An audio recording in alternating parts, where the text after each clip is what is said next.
మనం ఏదైనా పెద్ద పెద్ద కార్యక్రమాలు చేస్తూ ఉన్నప్పుడు వచ్చిన వాళ్ళందరూ కూడా మన పాదాలకి నమస్కారం చేయటం అనేది జరుగుతుంది. వాళ్ళు దూరంగా నుంచి నమస్కారం చేయరు. మీ యొక్క పాదాలు స్పృశించడానికే వాళ్ళు ఇష్టపడతారు. ఈ మాట గుర్తించండి. వాళ్ళు తప్పనిసరిగా మీ యొక్క పాదాలు తాకి మమ్మల్ని ఆశీర్వదించండి అని అడుగుతారు. ఇందులో వాళ్ళ యొక్క స్వార్థం అనేది చాలా ఉంది. ఈ మాట గుర్తించండి. మీరు ఈ పెద్ద పెద్ద కార్యక్రమాలు చేసి అమితమైనటువంటి శక్తిని మీరు సంపాదించారు.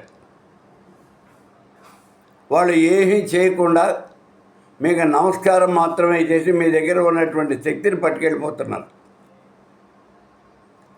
వాళ్ళు ఎప్పుడైతే మీ పాదాలకి నమస్కారం చేశారో అప్పుడు మీరు ఇదేదో చాలా గొప్ప అనుకుని వాళ్ళ నెత్తి చేయబెట్టి వాళ్ళని ఆశీర్వదిస్తారు.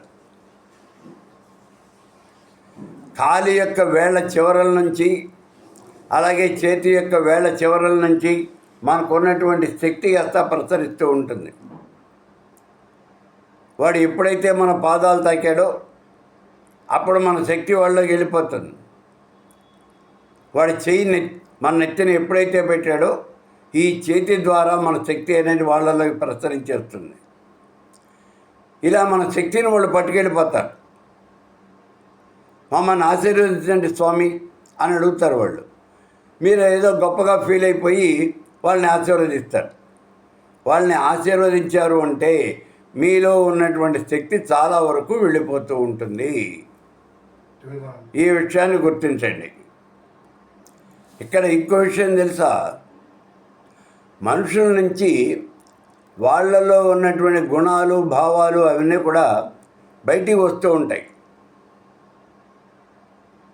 ఒక దుర్మార్గుడైనటువంటి మనిషి వచ్చాడు అంటే అతనిలో ఉన్నటువంటి దుర్మార్గమైనటువంటి లక్షణాలన్నీ కూడా అతనికన్నా ముందే ప్రసరిస్తూ ఉంటాయి. ఒక మంచి వ్యక్తి వచ్చాడు, అతనిలో ఉన్నటువంటి మంచి లక్షణాలు ప్రసరిస్తూ ఉంటాయి.